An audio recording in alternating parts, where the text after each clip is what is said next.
It's personal between me and I'm going to do you some serious harm, you big stiff idiot. He's a barn burner, man. Hell yeah, awesome fight. Sorry for the kid. We've had that kid on there, Polanco. He's very, very tough. He came really prepared, and you guys had all the answers. Yeah, he had to break his arm out of his socket. That sucked. The kid was really in there. Yeah. For Long Island, we appreciate you for being on World Championship. Thank you, Miller. You think I can get a Yeah. Of course, yeah. Yeah. Look at my purse. All right. Brendan Taylor here, True School Sports. I'm with Chris Algieri. First of all, Chris, great to see you again. Good to see you too, always, brother. Yeah, man. First of all, with the fights tonight, what did you make of the card? You know, I know Angelo Leo had a standout performance against Polanco.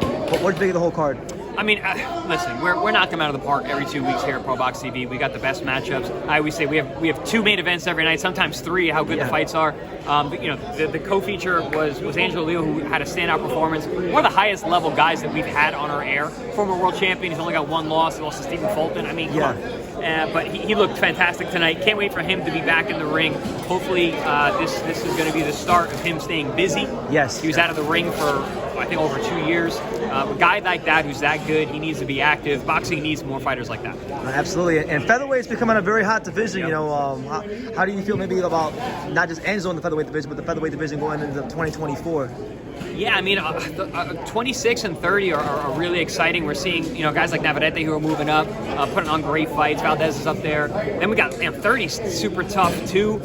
26 Lopez, who came almost out of nowhere. I called a bunch of his fights on undercards coming up, and I'm like, man, he's good. Unorthodox. I think he comes from a soccer background. And he's turned into an excellent fighter. Mick Conlon. Robeisy Ramirez. Robeisy, I think he's the stud of the group. I think he's the guy. Yeah. I've been watching him for a while. I know he came out, he lost his pro debut. I actually called the fight when he got the revenge, and he's just getting better every time out. And I'm a big fan of his and his style. I think he's improving, which I like to see. But yeah, man, boxing's doing great. It's alive and well. Absolutely. And then you also got like Inoue might be coming to featherweight real soon. So I think eventually. I mean, we always ask these guys to move up too quick. Let him get used to 22, and I think we'll see him at 26 at some point. But he's another phenomenal fighter. I was really impressed with the Stephen Fulton fight because I'm a big Fulton fan. Yeah, I know. I talked to you about that. Remember? Oof, man. Yeah. But and Inoue is the monster. Yeah. Who do you think will give him like the toughest stylistic matchup between 122 and 126? I think Robeisy. Yeah. I think that's the fight I've been thinking about is going to happen for a while. I think it's on the docket at some point. It's going to be a little bit, but I like that fight. It's a tough fight for both men. What is it about Robeisy you feel makes it the hardest fight for him? Robeisy hard to hit for one. He's got that southpaw stance. He's got that that Cuban style. And I was saying I spoke to you about the Fulton fight, and it's going to take a slick boxer to give Inoue real trouble. And I think a guy at 26. Who's bigger and is going to be able to box and also be slick and hard to hit. I think that's the recipe. Is that going to be enough? Who knows?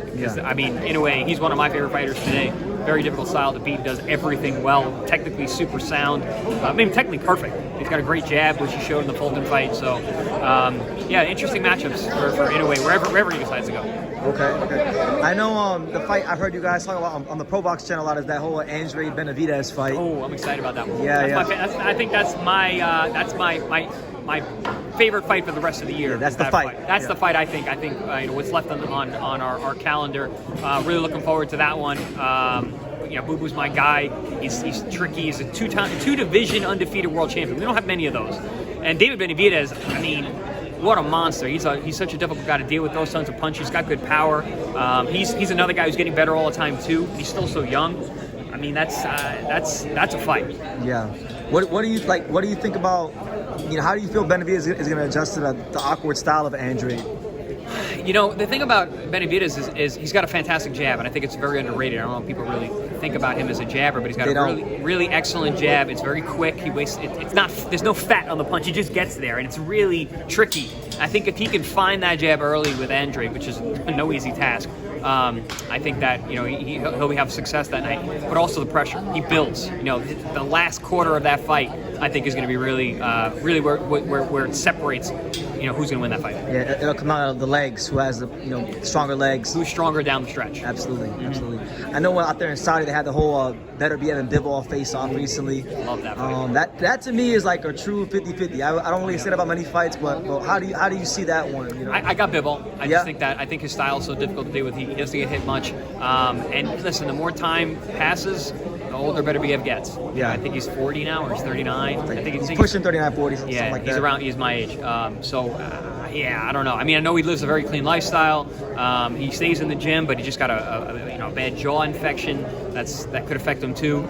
And just Bivol, man, I think Bivol's just one of those guys. He's stylistically, he's a nightmare.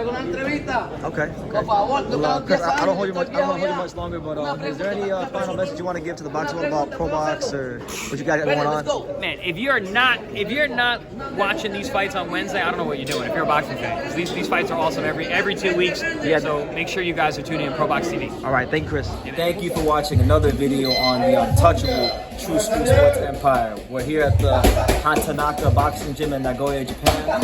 And for more great videos just like this one, make sure you guys click right here.